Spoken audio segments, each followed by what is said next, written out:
உச்சந்தலை வந்து உள்ளங்கால் வரைக்கும் இருக்கக்கூடிய எல்லா உறுப்புகளையும் இணைக்கக்கூடிய ஒரு நபராக இருக்கிறது யாருன்னா நரம்புகள் தான். இதன் மூலமாக தான் நமக்கு வந்து சிக்னல்கள் நமக்கு வந்து ஒவ்வொரு பார்ட்ஸுக்கும் வந்து போய் சேருது. குளிர்ச்சி நம்ம உடம்புக்குள்ள தாக்கப்பட்ட உடனே உடல்ல ஃபர்ஸ்ட் பாதிக்கப்படுறதே நரம்பு மண்டலம் தான். நரம்பு மண்டலங்களில் நான் சொன்னோம் இல்லையா, ஒரு செகண்டுக்கு 350 கிலோமீட்டர் ஸ்பீடு போகணும்னா அங்கே வெப்பம் இருக்கணும். வெப்பம் இருந்தால் தான் இந்த வேகமான கடத்தல்கள், சிக்னல் கடத்தல்கள்ன்றது இருக்கும். குளிர்ச்சி தாக்கப்பட்டால் நிச்சயமாக நரம்பு மண்டலம் வீக் ஆகுங்க. சில பேர் செல்ஃபி எடுக்கும்போது பார்த்தீங்கன்னா தெரியும், அவங்களுக்கு வாதம்லாம் கிடையாது. ஆனால் செல்ஃபி எடுக்கும்போது பார்த்தீங்கன்னா வந்து உதடு ஒரு பக்கமாக இழுத்த மாதிரி தான் இருக்கும், முகம் ஒரு பக்கமாக இழுத்த மாதிரி தான் இருக்கும். என்னென்னமோ அவங்க ரொம்ப இது பண்ணி பார்ப்பாங்க, ஒன்றும் பண்ண முடியாது. ஆக்சுவலி வந்து விஷயம் இதுதான். அப்போ குளிர்ச்சி உங்கள் உடலில் தாக்காமல் பார்த்து கொள்ளுங்கள், இது ரொம்ப முக்கியம். ஒரு ஜூஸ் ஒன்று சொல்கிறேன். இந்த ஜூஸை ஒரு 48 நாள், ஒரு மண்டலம் தினம்தோறும் எடுத்துக்கிட்டு வந்தீங்க அப்படின்னா, நீங்கள் டயபெட்டிக் பேஷண்டாக இருந்தாலும் சரி, டயபெட்டிக் நியூரோபதி வராமல் உங்களை பாதுகாத்துக்க முடியும். வந்திருந்தாலும் நரம்பு மண்டலத்தை பலமாக்க முடியும். அப்படி ஒரு அற்புதமான ரொம்ப சிம்பிளான ஒரு ஜூஸ் சொல்கிறேன், ட்ரை பண்ணி பாருங்கள். என்ன ஜூஸ் அப்படின்னு சொல்லி சொன்னோம்னா,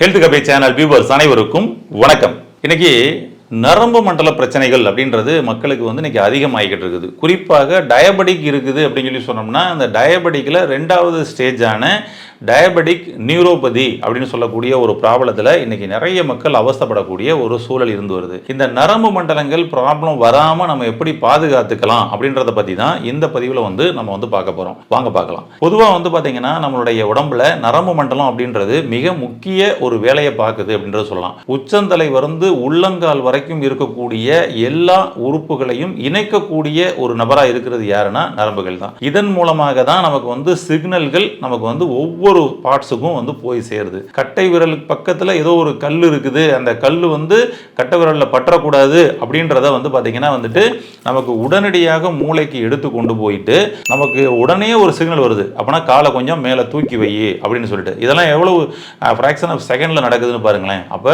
இந்த நரம்புகளில் வந்து பார்த்தீங்கன்னா என்ன சொல்லுவாங்கன்னா, ஒரு செகண்டுக்கு 350 கிலோமீட்டர் ஸ்பீடில் வந்து பார்த்தீங்கன்னா சிக்னல்கள் பறந்துகிட்டு இருக்குது அப்படின்னு சொல்லி சொல்லலாம். நம்மளுடைய கண்கள் மட்டும்தான் வந்து பார்த்துக்கிட்டு இருக்குது அப்படின்னு சொல்லி நினைக்கிறோம். இந்த கண்கள் பார்க்கிற பார்வைக்கு நமக்கு வந்து பாத்தீங்கன்னா இந்த சிக்னல்கள் வந்து கொண்டு போறதுக்காக 5 லட்சம் நரம்புகள் நமக்கு மூளைகளோட பின்னி பிணைஞ்சிருக்குது அப்படின்னு சொல்லி சொல்லலாம். இந்த 5 லட்சம் நரம்புகள் வழியாக தான் இந்த கண் பார்வைகள்ல இவ்வளவு தெளிவாக அது வந்து கேப்சர், ஒரு படம் பிடிக்குது, ஒரு வீடியோ பிடிக்குது, அதை கொண்டு வந்து பாத்தீங்கன்னா நமக்கு வந்து ரெக்கார்ட் பண்ணி வச்சுக்கிறது. நடந்து போறப்போ வந்து ஒரு கல் இருக்குது அப்படின்னு சொல்லி சொன்னோம்னா, அந்த கல் வந்து நம்மளுடைய காலில் பற்றக்கூடாதுன்றதுக்கு உடனே ஒரு சிக்னல் கொடுத்து காலை கொஞ்சம் எக்ஸ்ட்ரா மேலே தூக்கி வைக்கணும் அப்படின்னா, இப்ப கண் மூலமாக அந்த கல்லையே பார்க்கல, நீங்க நேரா நடந்துகிட்டு இருக்கீங்க. ஆனா பாருங்க, யதார்த்தமா வந்து பாத்தீங்கன்னா அந்த கால் வந்து ஆட்டோமேட்டிக்காவே கொஞ்சம் மேல போகும். அதனாலதான் நம்மளுடைய உடல் முழுவதும் கண் இருக்குது. அதுல குறிப்பா இந்த நெகத்துக்கிட்ட எல்லாம் கூட வந்து பாத்தீங்கன்னா அந்த சிக்னலை எடுத்து கொண்டு போற மாதிரி நர்வஸ் வந்து முடிஞ்சிருக்கு. அதனால என்ன சொல்லுவாங்கன்னா நெக கண் அப்படின்பாங்க. நகத்திலையும் ஒரு கண் இருக்குன்பாங்க இல்லையா, நெக கண் அப்படின்றது. அப்ப நம்ம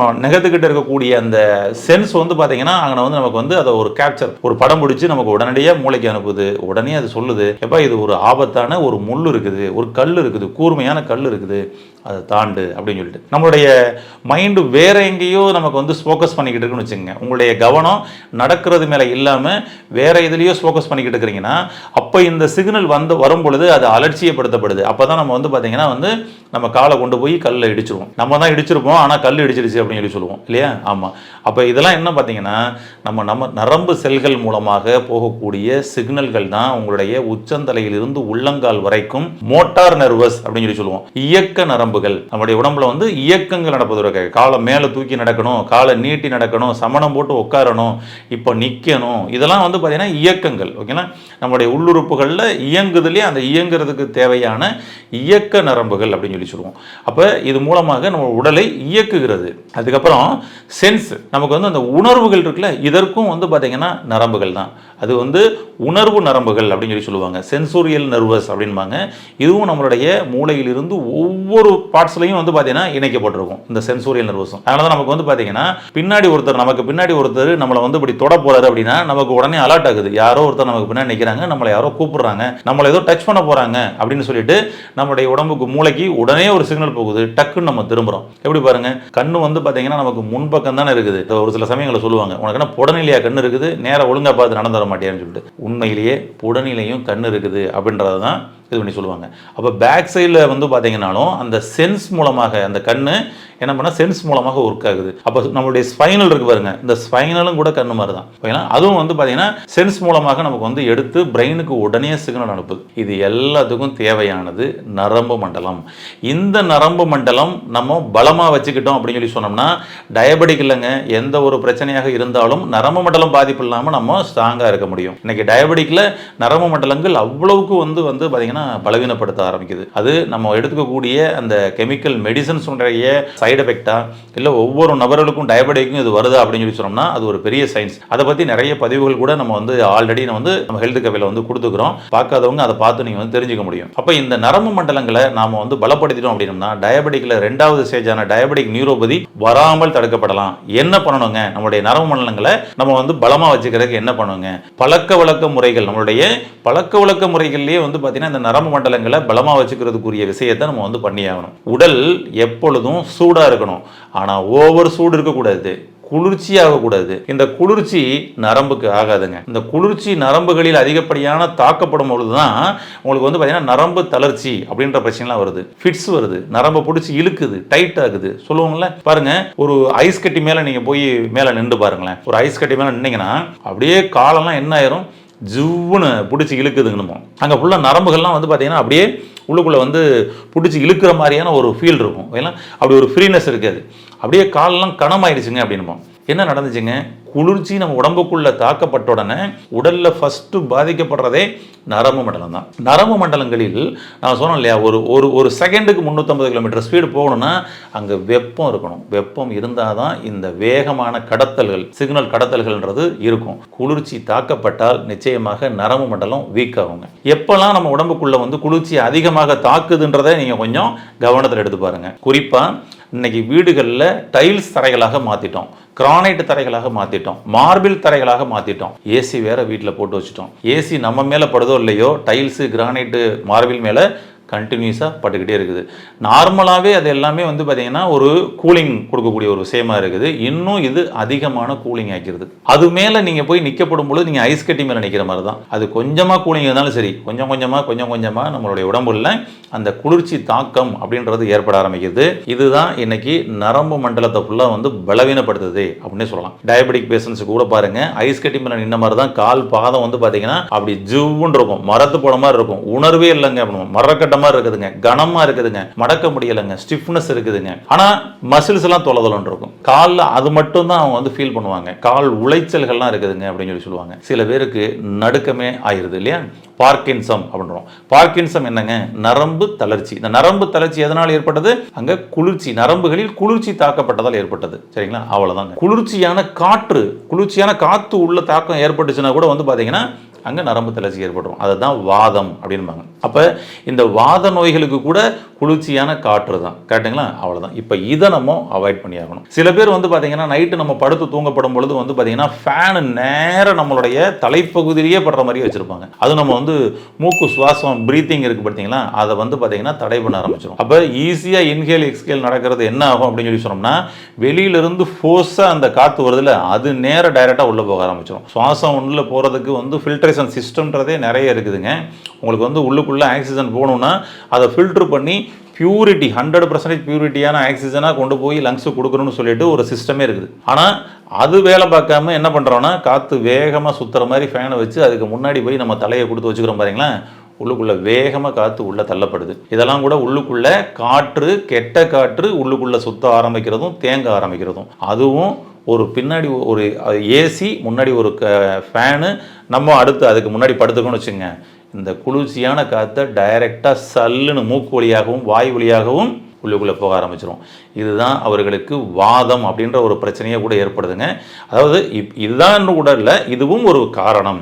நீங்கள் சில பேர் வந்து பார்த்தீங்கன்னா தெரியும், படுக்கும் பொழுது இப்படி தான் நிறைய பேர் இன்னைக்கு வந்து படுத்துக்கிட்டு இருக்கிறாங்க. மிகப்பெரிய தவறு. இவங்களுக்கு தான் வந்து பார்த்தீங்கன்னா facial paralysis, one side paralysis, ஓகேங்களா, கண்ணு மட்டும் பிடிச்சி இழுக்குது, வாய் மட்டும் பிடிச்சி இழுக்குது. சில பேர் செல்ஃபி எடுக்கும்போது பார்த்தீங்கன்னா தெரியும், அவங்களுக்கு வாதம்லாம் கிடையாது. ஆனால் செல்ஃபி எடுக்கும்போது பார்த்தீங்கன்னா வந்து உதடு ஒரு பக்கமாக இழுத்த மாதிரி தான் இருக்கும், முகம் ஒரு பக்கமாக இழுத்த மாதிரி தான் இருக்கும். என்னென்னமோ அவங்க திரும்ப இது பண்ணி பார்ப்பாங்க, ஒன்றும் பண்ண முடியாது. ஆக்சுவலி வந்து விஷயம் இதுதான். அப்போ குளிர்ச்சி உங்கள் உடலில் தாக்காமல் பார்த்து கொள்ளுங்கள். இது ரொம்ப முக்கியம். அதிகமாக வெப்பமாயிடக்கூடாதுன்னு தான் நம்ம நிறைய வீடியோஸில் பார்த்துருப்பீங்க. குளிர்ச்சி அதிகமாக தாக்கினாலும் உங்கள் உடம்புல பிரச்சனை தாங்க. அப்போ குளிர்ச்சி அதிகமாக தாக்கப்படும் பொழுது நரம்பு மண்டலங்களே பாதிக்கப்படுகிறது. அப்போ இதுக்கு என்ன பண்ணலாங்க அப்படின்னு சொல்லி சொன்னோம்னா, நீங்கள் வீடுகளில் நீங்கள் சாப்பிடும் பொழுது சாப்பாடுகளில் சேப்பக்கிழங்கு அப்படின்னு சொல்லி சொல்லுவோம்ல, இந்த சேப்பக்கிழங்கு உங்கள் உணவில் வாரத்தில் ஒரு முறை சேர்த்துக்கிற மாதிரி பாருங்களேன், பெட்டருங்க. இது கொஞ்சம் உங்களுடைய நரம்பு மண்டலங்களை பலப்படுத்துவதற்கு சப்போர்ட் பண்ணி கொடுக்கும். ஓகேங்களா, பெட்டராக. ஒரு ஜூஸ் ஒன்று சொல்கிறேன். இந்த ஜூஸை ஒரு 48 நாள் ஒரு மண்டலம் தினம்தோறும் எடுத்துக்கிட்டு வந்தீங்க அப்படின்னா, நீங்கள் டயபெட்டிக் பேஷண்டாக இருந்தாலும் சரி, டயபெட்டிக் நியூரோபதி வராமல் உங்களை பாதுகாத்துக்க முடியும்.